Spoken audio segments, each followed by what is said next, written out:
The protection of Australia and Australians is one of the primary functions of the federal government. The job of safeguarding our borders falls to the Home Affairs Department, but it's failing badly. Tonight, alarming home truths about threats to our safety.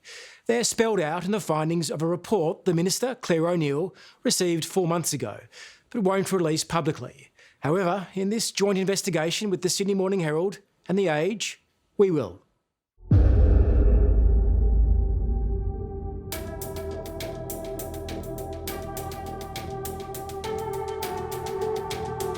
When Victorian police raided this Melbourne home in April 2018, they instantly knew they were dealing with serious organised crime.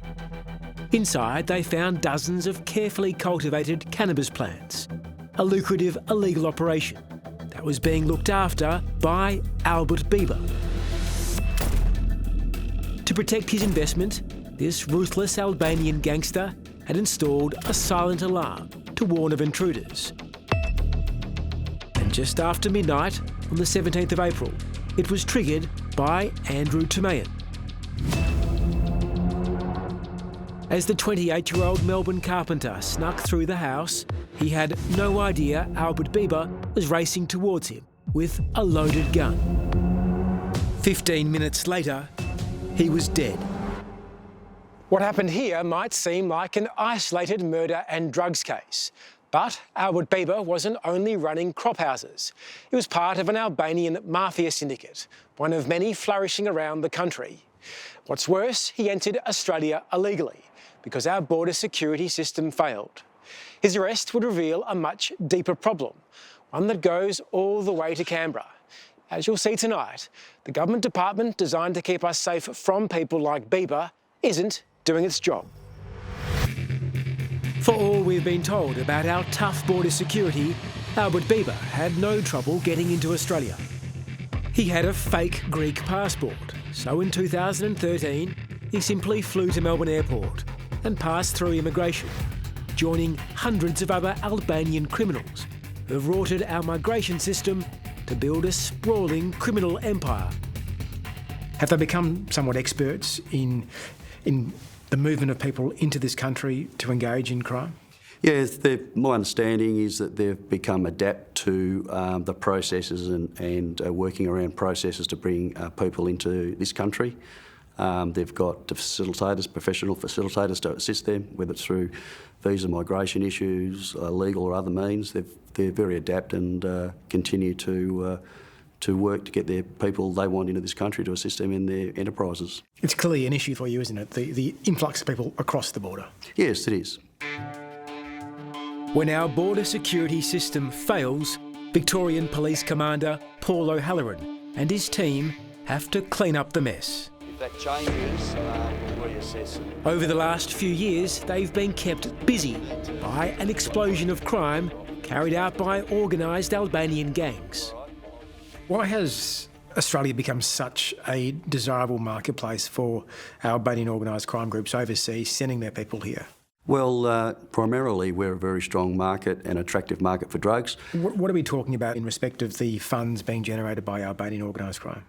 There's multiple millions of dollars to be made. The ruthless pursuit of that kind of money has seen Albanian mafia gangs flourish all over the world. And nowhere have they been more successful than in the UK, where they play up to their reputation as feared gangsters on social media. Their real aim, though, is controlling the drug market, and they're happy to use extreme violence to achieve it. What they've proven over the last couple of decades is that once they're established, they'll grow, and once they grow, they become quite formidable. Tony Sagers is a former high-ranking officer at the National Crime Agency in Britain. He now briefs policing agencies all over the world about the threat posed by the Albanian mafia. We've uncovered the fact that Albanian organised criminals have become very, very proficient at exploiting gaping holes in Australia's border security, our visa systems. Does that surprise you? No, it doesn't surprise me when I hear that they've exploited any sort of immigration or controls system. So they will have gone online, they would have researched how Australia prevents the wrong people from getting in. They will have looked at what the porous opportunities are to break through that otherwise quite sort of strong process. Australian police believe Albanian mafia figures have identified our country as a soft target with easily breached borders. Over the last decade, their crime empires here have grown so big, they're challenging our most dangerous criminals for control of the cocaine trade. Secret policing intelligence links the Albanian mafia to large-scale drug importations and to multiple underworld shootings. Authority, repercussions doesn't seem to put them off at all. This is an organisation or a particular group or ethnic group that are prepared to kill out and wipe out families, not just the one individual. And that's what makes them so feared. Few, if any, criminals worry former homicide detective Charlie Bazina as much as the Albanian gangs. I'd put them probably above the mafia and other organised groups because they bring a different element to the game. At the end of the day, we don't want that crime within our community in Australia, and it's how do we keep them out? It's a matter of who's protecting us, the Australian community. It should be Home Affairs, but it has failed to stop the Albanian mafia and other crime groups from entering the country. Secret intelligence reports have been circulating within the department for years, warning that Albanian crooks are rorting our visa system. Some of these reports have called for reform, but it hasn't been implemented, making it easier for criminals like Albert Bieber to enter the country and stay here. Bieber's story is as astonishing as it is alarming. After arriving on a fake passport in 2013, he applied for a tourist visa twice. When both were rejected, he engaged in a sham marriage to get a partner visa. At every turn, Bieber was found to be fraudulent. Still, he was given multiple temporary visas over 5 years. He was still gaming the migration system in 2018, when he shot dead Melbourne man Andrew Tamayan. You spent your career dealing with grieving families. For Andrew Tamayan's family to know that his killer was on a series of bridging visas and had stayed in the country over many years, how would that affect them? Well, it would affect them greatly because it's preventable. It was preventable. But Albert wasn't the only member of the Bieber family posing a grave danger to our community. His brother, drug trafficker Diego, was also rorting Australia's visa system. And when Albert was charged with murder, Diego embarked on a terrifying campaign, stalking and intimidating the female detective who headed up the homicide investigation. It was just a very, very sophisticated, targeted attack upon a quality serving police officer. The impact on the member, can you tell me about that? Look, it was obviously distressing. In April 2022, Diego Bieber pleaded guilty to his crimes and should have been thrown into immigration detention immediately. Instead, he remained free in our community for over a year. And it wasn't until we began asking questions a few weeks ago, his visa was finally cancelled by Home Affairs Minister Claire O'Neill. Why is the system so open to exploitation? I think we've taken our eye off the ball. I think we've become so infatuated with boats that we've decided that's the only way the system can be exploited. We know that to be just absolute rubbish. It's far easier to exploit the visa system on aeroplanes and through the system itself than to bring in people on boats. Abul Rizvi is a former Deputy Secretary of the Department of Immigration. I've been briefed confidentially by policing officials about the way Albanian organised criminals have been coming in large numbers by rorting the visa system. Where should responsibility for this lie? Well, certainly the entry of overseas criminals to Australia is first and foremost the responsibility of Home Affairs. If that sort of operation has actually increased under Home Affairs, one would have to say something's gone seriously wrong. No one would agree more than Police Commander Paul O'Halloran. Would it be much easier for Victoria Police if they were stopped at the border? Oh, certainly if they were identified as coming in illegally, that would certainly be of great assistance. Anything that would prevent criminals and organised criminals manipulating immigration systems would be of use. A Home Affairs spokesperson has provided a written response to the allegations we're making tonight, which you can read on our website. But, as you'll see, Albanian gangs are only the start of the department's failings. It's bad enough that ruthless Albanian crime gangs have been exploiting Australia's weak border security. But the failings of the Home Affairs Department go much further. They're outlined in a report by ex-police chief Christine Nixon, who was asked to investigate how our visa system is being manipulated by overseas organised criminals. Nixon handed her findings to the Minister, Claire O'Neill, 4 months ago, but so far they haven't been released publicly. We can reveal, though, the embarrassing home truths keep coming, including extraordinary evidence of migration agents who've helped bring slaves to Australia.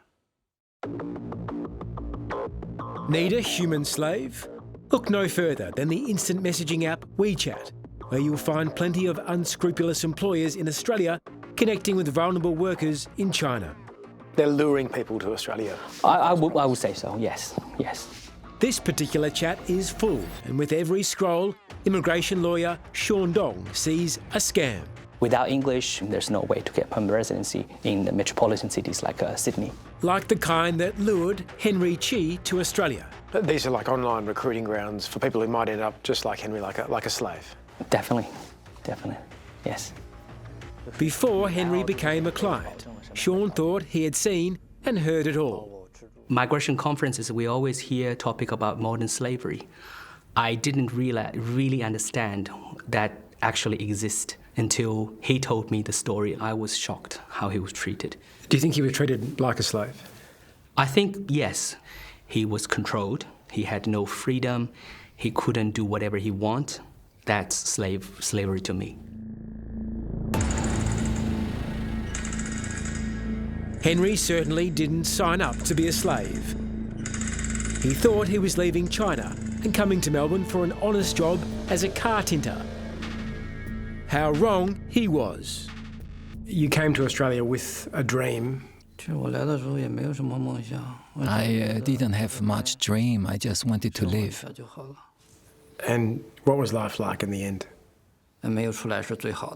It was terrible. I wish I hadn't come out.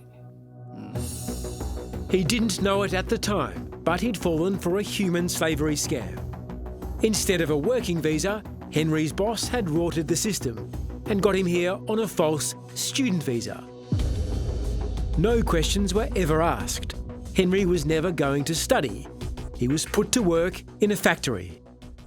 Henry's false student visa was arranged by the biggest Chinese migration agent in the country, New Stars. It has a federal government licence to apply for visas. It has done so for more than 30,000 people. In Henry's case, New Stars applied for a student visa without ever having met him, seemingly confident the scam would not be uncovered by Home Affairs. And it was right. Our visa system is being easily exploited. The whole thing was fraud. He couldn't possibly meet the English requirement of the school. He speaks almost zero English, just simply yes or no. And he should never been offered a place in a school. And because of that, he shouldn't have gotten a visa. The entity that got him his visa is a federal government licensed migration agent. Yes, from the information we have. They must have been in on this criminal conduct, this lie, this fraud.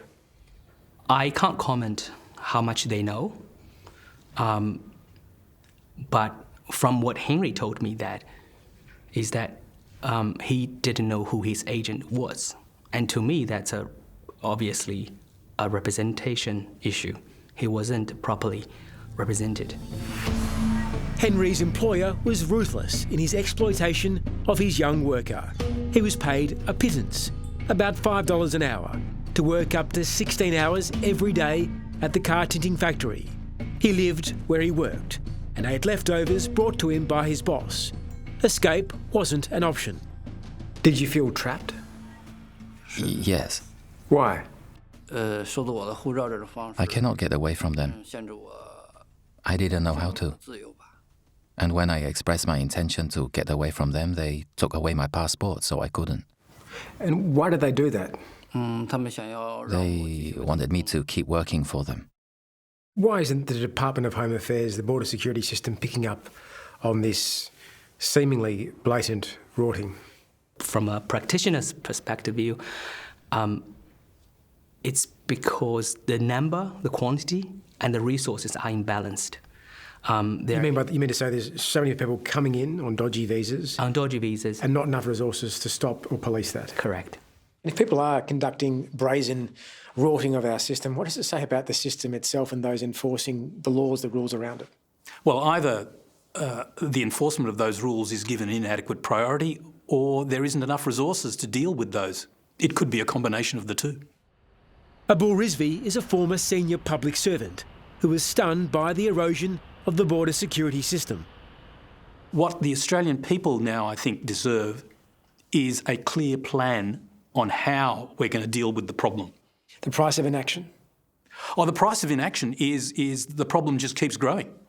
The number of exploited people keeps growing and the number of unscrupulous operators operating brazenly keeps growing. When you were at your very lowest, tell me, what was it like when your mental health was at its very lowest? At my lowest, I couldn't express my feelings, so I punched the wall, and I didn't know what to do, just punching the wall. Is it a way that any human being should be treated? No. No human being should be treated. Everyone deserves basic human rights. I think that's the bottom line of our society. But as you'll see, it seems to be something the Department of Home Affairs isn't concerned about. When it comes to Australia's border security, even the supposed successes of the Home Affairs Department are mired in controversy and fiasco. Over 20 years, successive Australian governments claimed that $10 billion bundled into the offshore processing of asylum seekers in Papua New Guinea and Nauru was money well spent.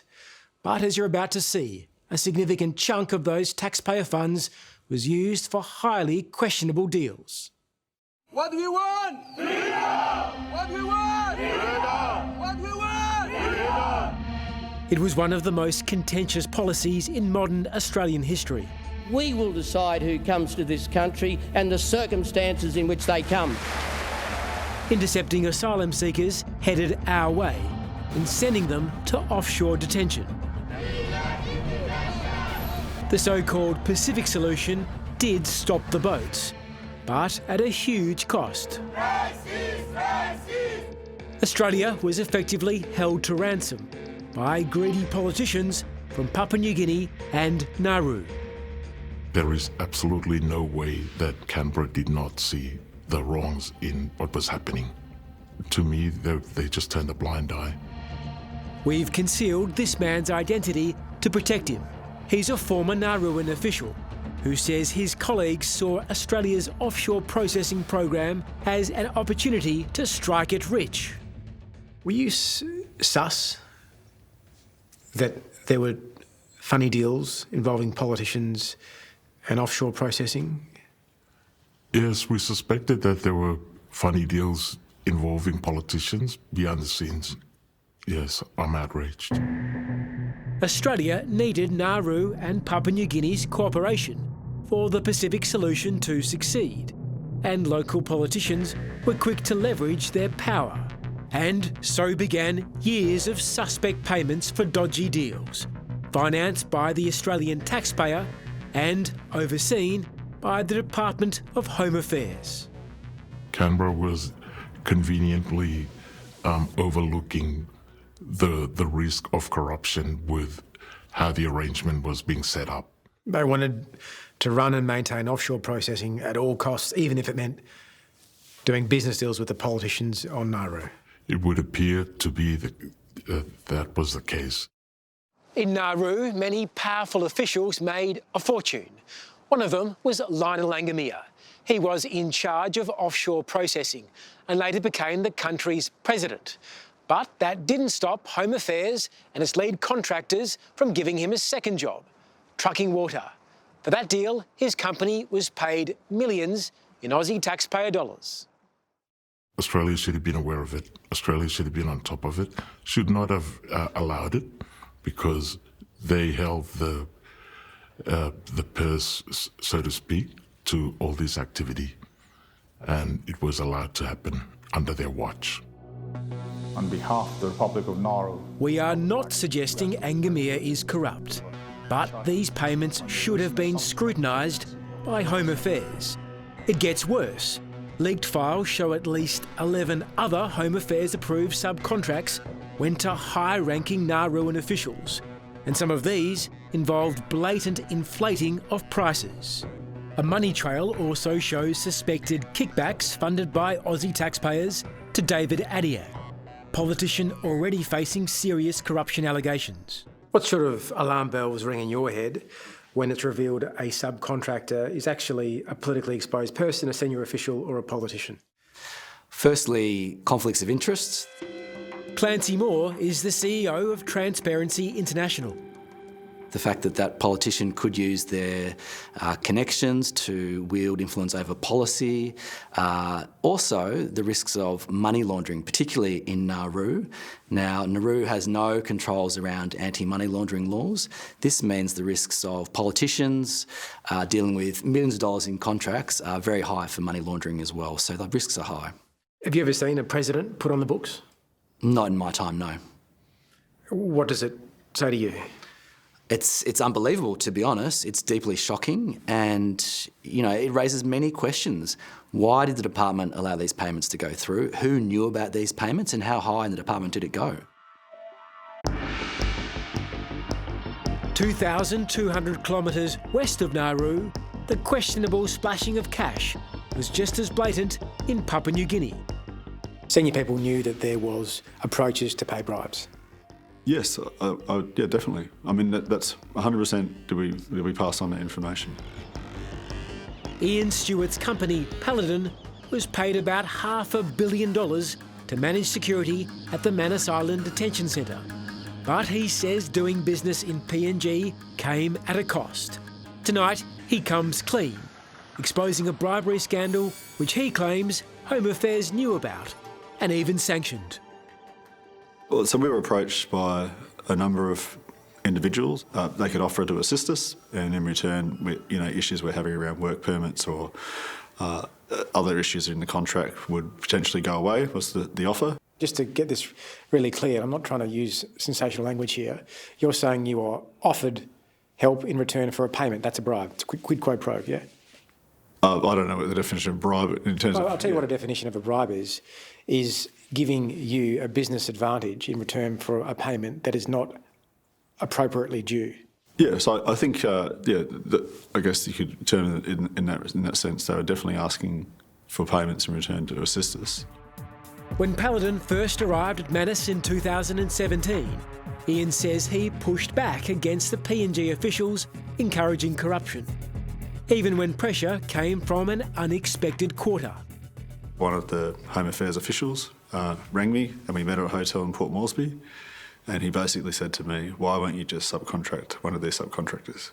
And I said, because I believe them to be corrupt and I'll never subcontract him. He said it would be just easier if you did. And I said no. But the requests for bribes became so frequent, not only did Ian start recording them, Well, I'm only looking up you if you are going to help me.